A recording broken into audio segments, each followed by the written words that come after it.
Thank you all for having me here today, and thank you all for listening to my story.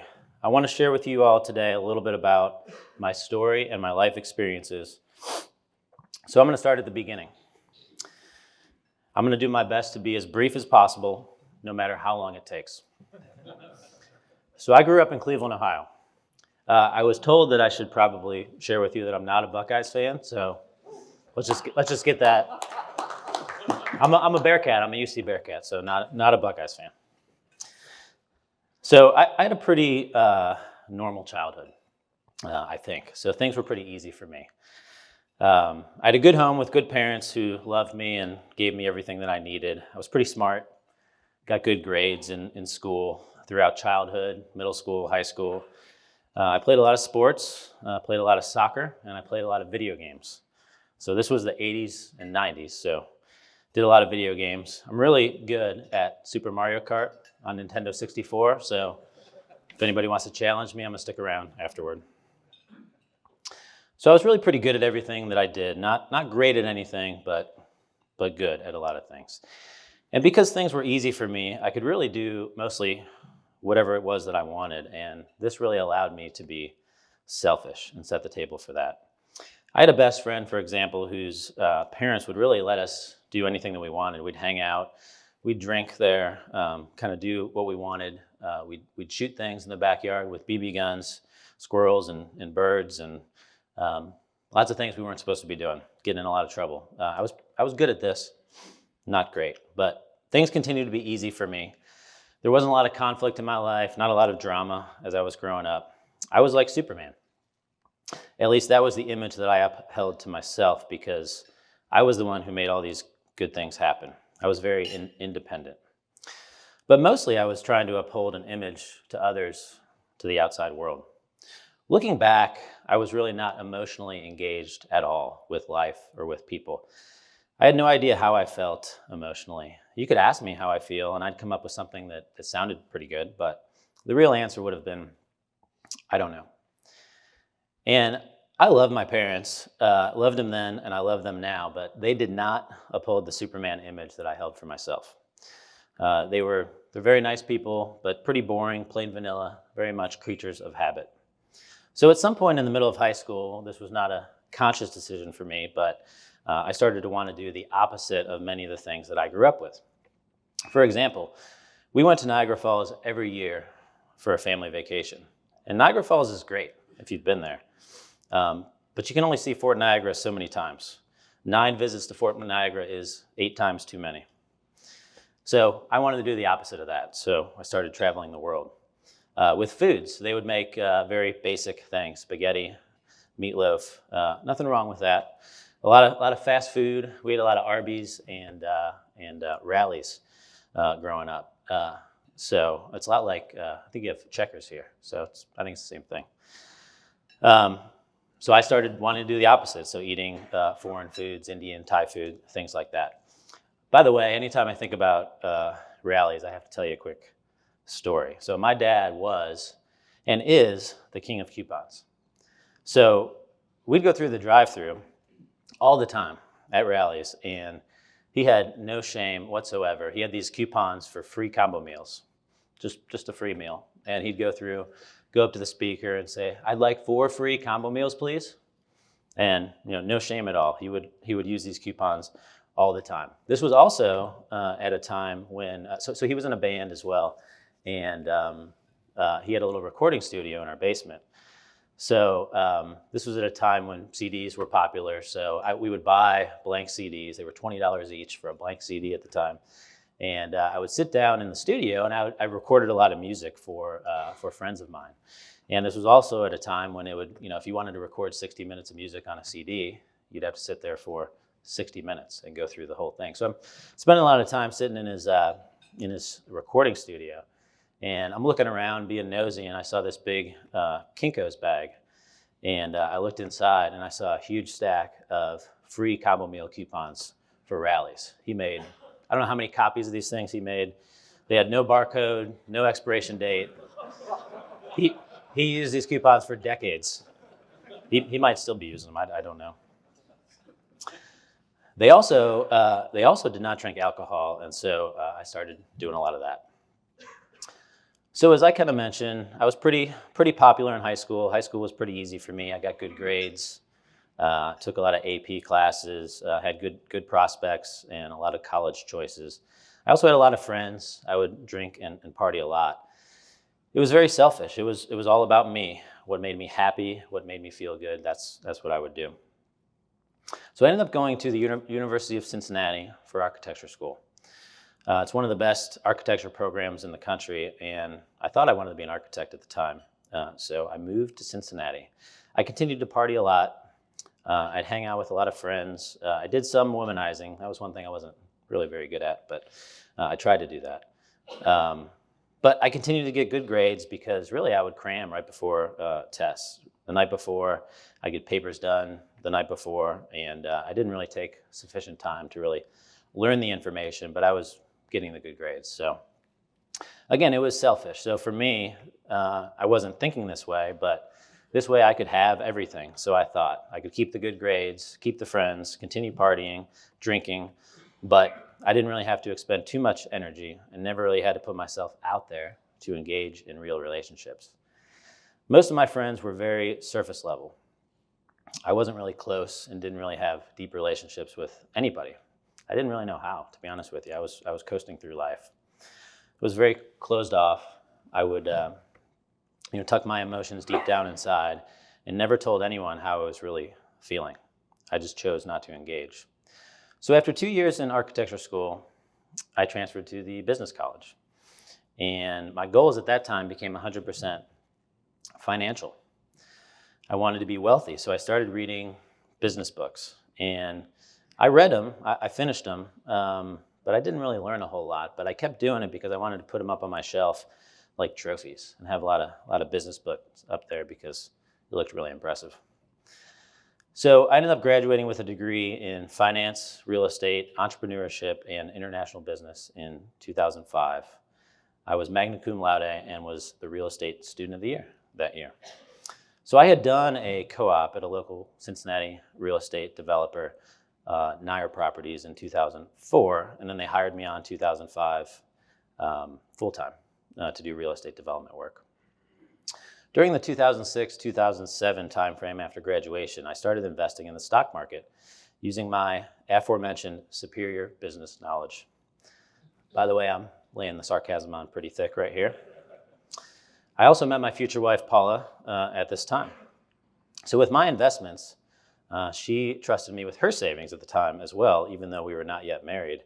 It was probably because I had all those really impressive business books sitting on the shelf.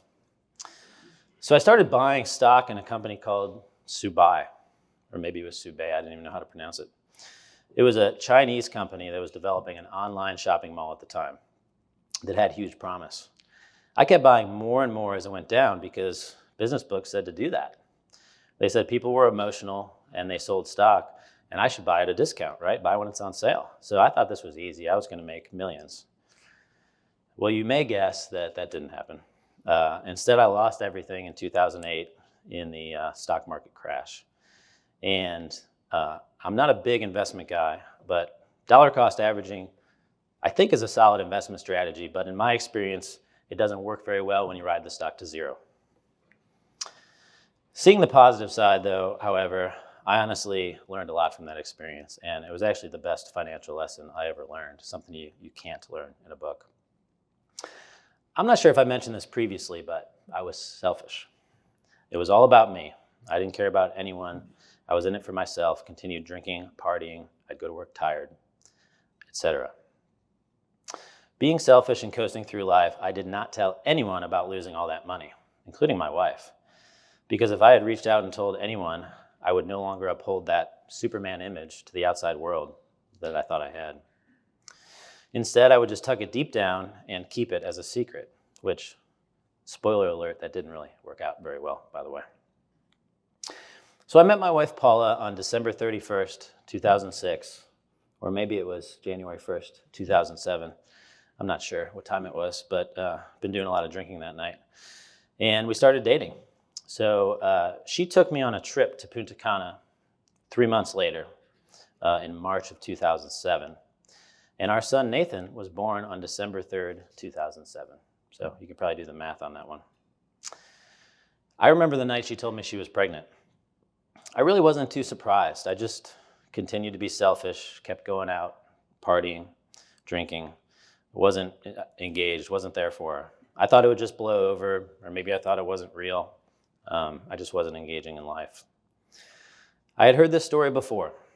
A whirlwind romance full of adventure quickly turned to a screaming infant, no sleep, and mounting debt. All I wanted was to escape and feel like Superman again. But my selfishness only caused more troubles ahead. I also wasn't very good at communication. I would internalize everything, bottle it up, and of course, I kept my financial secret.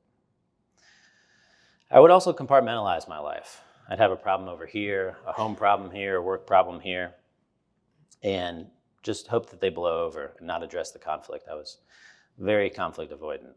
And I'd use one part of my life to kind of hide the other. So, for example, while Paula was pregnant, I would spend long hours at work, and I told myself I was working hard to support my family, but that really wasn't true. I was escaping. So I went back to what always felt comfortable, being selfish and unemotional. And if you ever meet my wife, it really doesn't go very far with her. But I continued to tell myself I was Superman. I was indestructible and can handle this myself. So I didn't reach out to anyone for help. I didn't need it. By the way, I do have permission from my wife to tell the following story, as there is some raw stuff here. So with all this going on, Paula was sick. She had had 18 surgeries from an injury she had. They had to rework the muscles in her neck, remove some ribs, and she ended up with a chronic pain condition. She had a very hard pregnancy, and I really had no idea what to do. But I didn't ask anyone for help. I thought I had it figured out. No reason, to put myself out there and make a real connection with anyone. Paula's health continued a downward spiral during 2011 to 2014 timeframe. Her sickness got worse, and my ability to, quote, handle the situation got worse with it. I was there for her physically, but not emotionally, as she struggled daily to care for our child. She was on a wide variety of pain medications every day, including Percocet, Neurontin, and fentanyl, among others. We didn't know it at the time, but she had several autoimmune conditions, including Hashimoto's and Addison's disease. Her adrenal glands had effectively died off, no longer producing cortisol for the body. So she needed steroids, but we didn't know that. Cortisol effectively helps the body to deal with stress. When there's a presence of significant stress but no cortisol, it can cause a life-threatening situation called an Addisonian crisis, and this is what happened to her. She had an Addisonian crisis and basically went into psychosis. So it presented itself as bipolar. And again, I had no idea what to do, how to handle it, and would not ask anyone for help. One day, we needed a new bed for our son, Nathan, which we could not afford because we had no savings due to my superior business skills. All of the baby expenses, our son had colic, so we needed expensive prescription baby formula, among lots of other things you buy when you have your first baby. Paula's medical expenses, we were racking up credit card debt for years. So I went on to Craigslist and I bought a used bed, which, by the way, I would not recommend anybody do. We brought it into the house, and Paula thought there were bed bugs on this bed, and there might have been. We got rid of the mattress right away. But she would continue to investigate all night long for bed bugs in the house. She was filling test tubes with bugs that didn't exist. She would put packing tape on the floor and the walls, trapping these bugs. And my reaction was I would leave every night. I would take Nathan, we would go somewhere. I would escape. Just assume or hope that it would go away. During this time, we had no idea that this bed purchase would ultimately cause Paula extreme stress, amplifying her Addison's disease sickness. There was a point where she didn't sleep for weeks and was not eating. Paula started to think the bugs were in her body, and she started Excuse me. She started picking and digging into her lip. So when I would come home from work, her lip was swollen and bloody every night. One night, we hit the bottom of the barrel. She told me she thought the bugs were going to her brain. I didn't know if she was going to try to start digging into her brain or what would happen. So it really took that low point for something to click in my brain, that this is real, that she might die or kill herself. So I took her to the emergency room at the hospital, where she was promptly diagnosed with bipolar. And they put her on various medications that she described as putting a wet blanket or a fog over her for years. So with this, we continued to have huge financial issues, credit card debt for the medical expenses, and everything else going on. Paula thought that we'd be okay. We'd just have to dip into our savings to help make ends meet. So when I mentioned to her that there were no savings anymore, that didn't go very well. None of this was good, but there is a bright side. We did have quite an impressive list of itemized tax deductions and carry-forward stock losses. At some point, I finally planned to give up on her and just move on with my life. So I told her I wanted a divorce. This was not because I didn't think I could handle it. It was just I thought it would be better for me. It was selfish. She told me no, that wasn't an option for us. And just as she started to fight back, so did I. Paula was a fighter and is a fighter. I think she might have a Wonder Woman cape and a lasso of truth somewhere in the closet next to my Superman costume. And no, this is not some weird role-playing thing that we do. That's not where I'm going with this. She just knew deep down that she was not bipolar, and she started researching. She ultimately figured out that she had Addison's disease, which came from her research and fighting back, not from her doctors, until she was later confirmed to have Addison's disease through medical testing. She also told me later that she was not willing to give up on me because she could see the good in me, even though I couldn't see it for myself. So I started working on it too and tried to give up most of my selfishness. Eventually I learned that I was not Superman, and no, I could not do it alone. At the time, I didn't know what I needed, but I just realized that I needed to be open to something new in my life. I just sort of had this general sense that I needed something different. So I started by reading books, not business books, but personal and professional development books. Started listening to TED Talks, and I started engaging with people, talking to them, and actually trying to learn things from them. I started meeting with a guy named Mike around that time to work on some senior living deals together. He was working on the senior living, but seemed much more interested in just talking with me and getting to know me. Then I got connected with another guy named Cy, who I knew from real estate. After he invited me to a CBMC luncheon, he invited me to join a Bible study, and I said yes. By the way, growing up, I did not go to church much. I was forced by my parents to go to CCD or PSR once a week, which I had no idea what those acronyms stood for. And to be honest with you, I still don't know what they stand for. So I Googled it the other day, and it said some stuff about Common Core Data and Primary Surveillance Radar. I don't understand either of those things either. I did know it was church school, and I didn't want to go. So I stubbornly did not learn anything. So this had kind of turned me off from wanting to go to church for many years, but after I hit rock bottom, I was open to it. I started the Bible study right around the time of the divorce conversation. And as I mentioned, I had no idea what I needed exactly, but I just saw something in Mike and Cy that I wanted, and saw that they had deep relationships with other people. So I started spending more time with Cy. I still didn't totally have my head on straight, so I said yes, thinking it would be a great networking opportunity for me to join the Bible study, as there were some real estate heavyweights. I generally do what I commit to do, so I showed up. I listened, did my homework, and tried to learn. Initially, I enjoyed the time with these guys, and I found the historical part of the Bible interesting, but did not feel a spiritual connection for several years. I'm a little slow. Then I started to see changes in my life, changes in my attitude, positive changes in our marriage. I was becoming a better person, a better human being. It still took me years to realize what to attribute it to. Through the Bible study, I learned that the Bible says Jesus wants to have a personal relationship with me. I just knew I needed God because I was a mess. I finally had it all figured out. I became 100% certain that I did not have life figured out, but I needed God. By spending time with Christian guys, I got to see how someone walking with Jesus acts and how he builds and maintains this relationship. My relationship with Jesus got better over time, which changed my heart. My favorite Bible verse, due to my struggles, says that we learn to glory in our sufferings because we know suffering produces perseverance, perseverance character, and character hope. I came to learn to embrace the conflict and tackle it head on.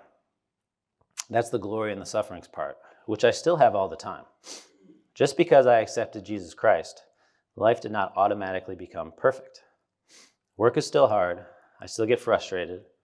I still get mad at my wife, and we still get in fights. But I've learned to lay those challenges at the feet of Jesus Christ and trust in him. God's plan is definitely better than my plan. Through these experiences and what I've read in the Bible, I have learned that I will come out better on the other side of these struggles.